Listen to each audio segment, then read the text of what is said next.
In other news, Belarus has launched fresh military drills involving tactical nuclear weapons, while Russia's latest hypersonic missile system remains deployed on Belarusian soil.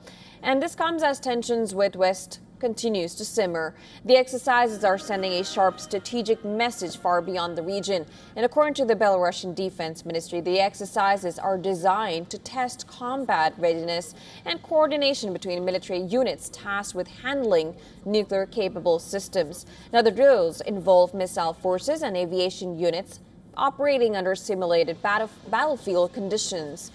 Military analysts say the deployment significantly expands Russia's strategic reach in Eastern Europe, while strengthening Belarus's role in regional deterrence planning.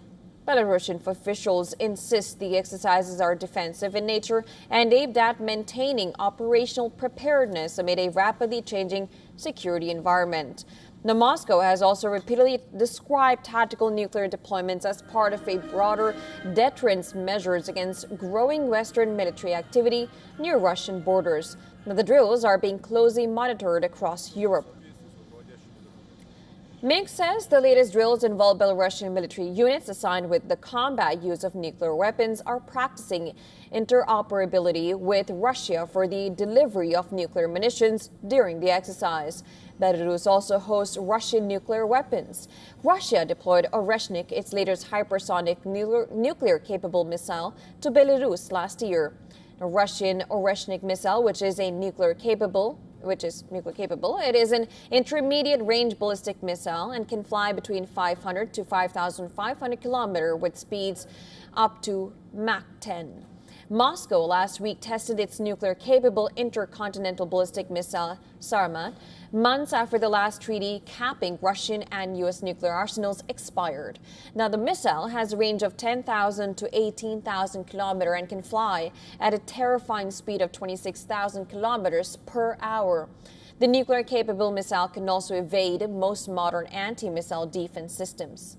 Now, Belarus, a landlocked Eastern European country ruled for over 30 years by close Putin ally Alexander Lukashenko, deeply depends on Moscow economically and militarily. Kiev denounces the nuclear drill, saying the Kremlin is de facto legitimizing the proliferation of nuclear weapons worldwide by returning Belarus into what it called a nuclear staging ground near NATO borders. Kremlin dismisses Ukraine's accusation of further dragging Minsk into the war. Belarus? Yes, it is our ally. We have a union state with Belarus, but it is a sovereign state. Therefore, such statements are nothing more than an attempt to further incite the continuation of the war and to escalate tensions.